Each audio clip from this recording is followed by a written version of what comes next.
7 seconds. That's all you get when you start any form of public interaction to win the hearts and the attention of the audience you're speaking to. So what we say first, our opening hook, our opening gambit, is really important because it basically determines whether you're going to hang on to that attention or lose it and not have that attention from the audience for the rest of what you have to say. So, what are the 4 most powerful hooks you can use when you start any form of public speaking? Well, in this video, we're going to go through them. Now, the first type of hook you could use is a powerful statistic. You saw me use that at the beginning of this video.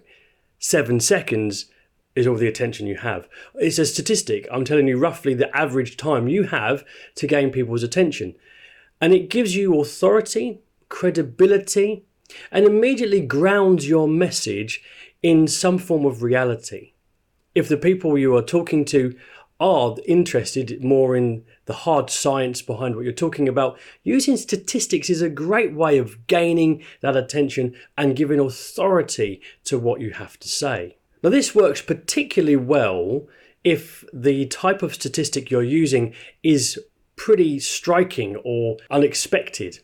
When it's something that the audience wouldn't believe almost, it really captures that attention. All of a sudden, the audience is very interested in not just the numbers that you said, but why? Why that statistic? Because it might go against what they would have believed beforehand.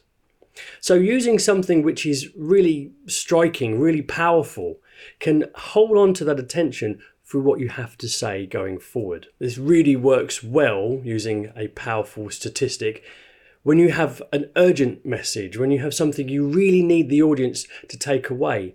And statistics generally do stick in the mind of the audience.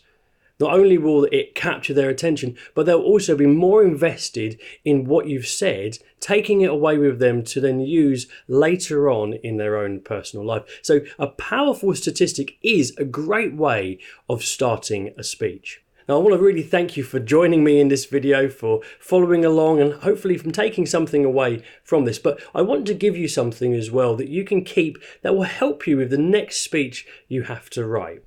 If you go to my website, you can download my brand new step-by-step guide to writing a speech, and it includes a template which you can grab and use to basically give yourself a head start on your next speech, helping you to outline exactly how you want your speech to go, because it follows the basic principles that you need in any form of speech writing. So go to my website, take that away, keep it and use it so that the next time you have a speech to write, you've got basically the foundations that you need to write an epic speech. Now, the second type of hook that you could use is a controversial opinion.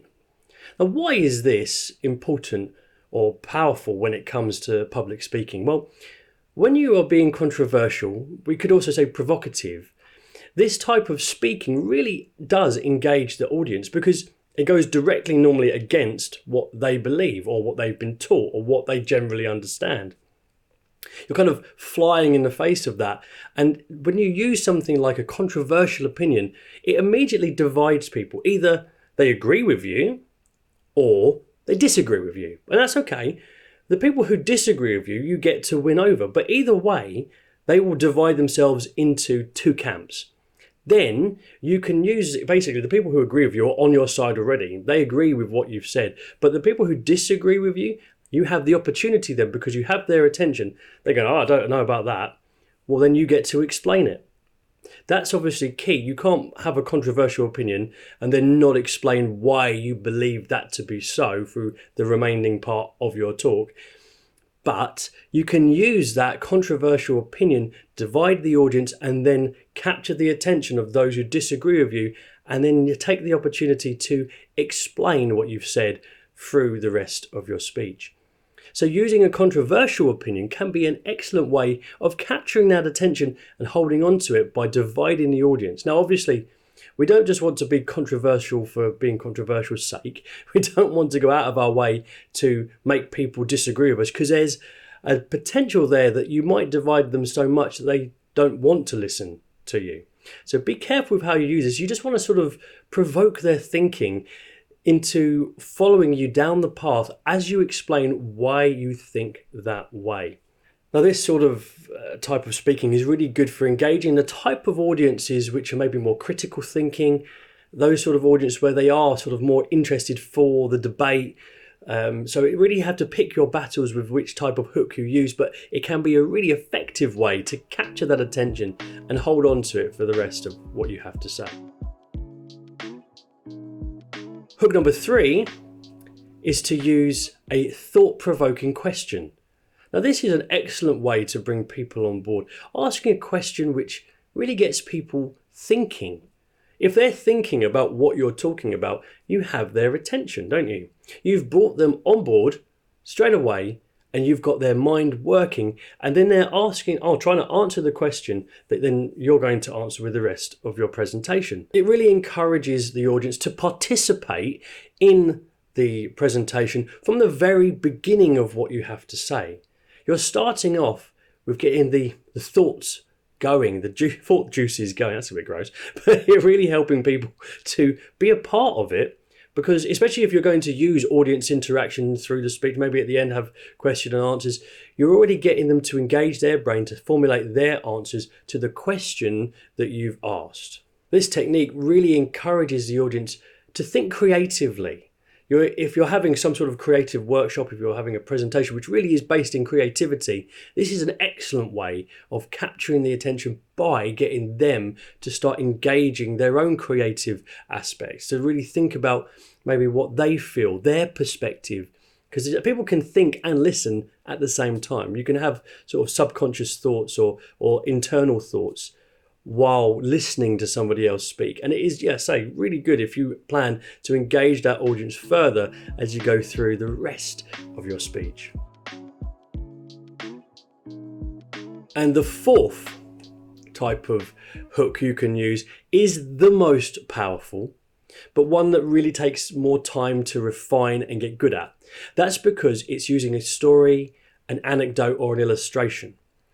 This type of hook means that people are 60% more likely to remember what you say. If you frame it as part of a story or an illustration, it captures the imagination of the people you're speaking to.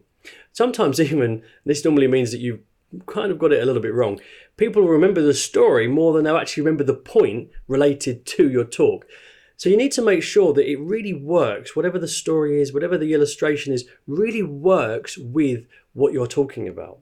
But if you can tie the two together, you can have a really powerful speech, one that really impacts people, because they won't just remember the story you told, they'll remember why it was relevant to whatever the topic was that you're speaking about. This sort of storytelling is really powerful when it comes to humanizing the topic that we're speaking about. It might be that what we're talking about is maybe it needs that sort of human element. Maybe that's missing. Maybe when we're speaking more scientifically, or there's some situations where we want to really connect to the human aspect. So putting it into a story really helps our audience to understand how it relates maybe to their own personal lives. The best thing about storytelling as part of the opening hook is it really connects the audience to the speech. They really do come on board. People love a story. You think about it, thousands of years we've been telling stories as humankind. And we sort of have always worked that way. We remember things, we understand better when we have that sort of frame of a story to remember what we're talking about through. And a lot of the time people will start recounting the story and then they will remember the point. So it really does capture the interest, the attention of the audience, because we framed it in a way that helps them remember it. And also their interest is to see how the story unfolds and where it ends. And you can use a story, if you can think of one, really to weave in and out of the speech. If you can do that from beginning, middle and end all the way through, that's really powerful. It's not just for you, but for your audience to be able to take that whole thing away and keep them engaged, not just for the beginning, but all the way to the end. So they're the 4 hooks that you could use to really capture the attention of the audience, But something I want you to take away from this is all the way through our talk, all the way through our presentation, we want to be trying to hook the audience again. We want to be basically using hooks all the way through, asking questions and then answering them as we go, mentally that is, for the audience. We don't want to hook their attention and then not keep hold of it. And we keep hold of it by keep opening new loops, which keep re-engaging the audience. And so all the way through, as long as we pay them all off, it really helps keep our audience engaged with what we have to say. So try one of these. You can't use all four normally because that doesn't really work.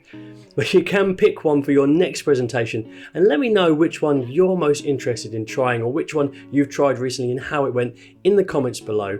Like this video, subscribe to the channel for more videos like this, and I'll catch you in the next video.